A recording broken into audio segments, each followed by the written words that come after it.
Kubor nakaslem jong unongsan hima. Kaseng BJP Kaladawa Banweng no Mardor Yu Deputy Commissioner Bad USP ka West Garo Hills. Bad kadawa ru badai ban pensange no ya kejingsha pending ki nong ya lambat nong trei kaseng kamtam hatura. Menta kasngi ka BJP kalayalum hakaslem trekam jong ka haselong. Ban penpau ya kita kijing dawa bad ban pen remru yiki bor district bad bor pulet ka West Garo Hills. Ka BJP kalawak ru da kijing tho hakaslem trekam. Ha kawai na kijing tho laong ba ke BJP kan pendem setia ha kijing penhiar keput san pertai. Habakren Syakilat Pathai Kubor, u Presiden ke BJP Meghalaya uba Ernest Mauri. Ulaong baha kajing shisha, kaseng kelapen bed ban penlong ya kajing ki bajai-jai, ha kasngi sajan. Henry nakaliang ka Deputy Commissioner ke East Khas Hills, ka klem ai jing bed satia. Shushu ulapan pau ya kajing dawa jong kaseng, ban weng no ya UDC bat SP ka West Garo Hills. Kenang ba kajing tokit halor kanu-kanu ka kes, kanlong ka bayat bed bat ka bom syakliang. Ula ongru balada ka BJP kami ban penpau ya kajing persya, halor kajing syak pendek kinong ya lambat nong trei kaseng hatura, kabakum kani kaju kalak banjia sahi kiwei pat ki district jong kajela.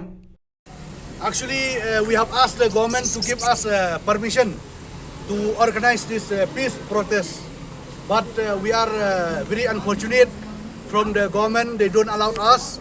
We supposed to hold this demonstration on the last Saturday, but from the Deputy Commissioner of East Khas Hills, they denied permission, and same thing in Tura also.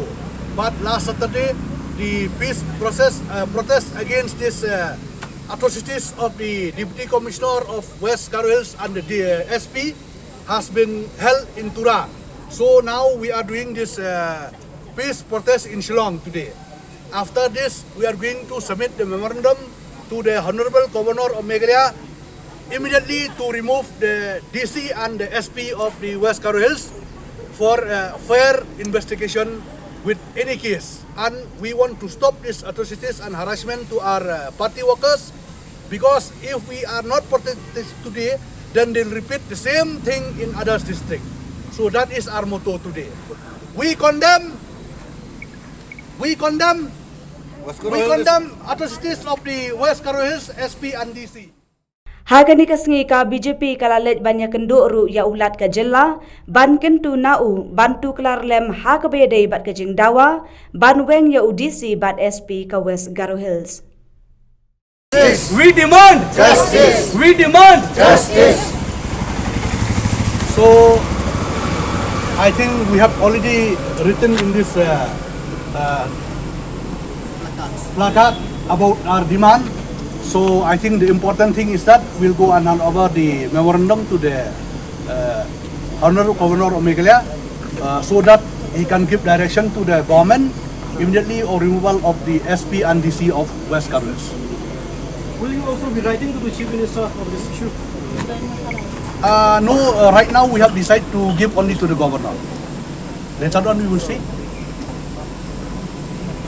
So this protest today will take place in the Rivoy district and in Shillong city. Here we have done it today, and we are waiting for the report till evening. Same type of program will take place in other districts.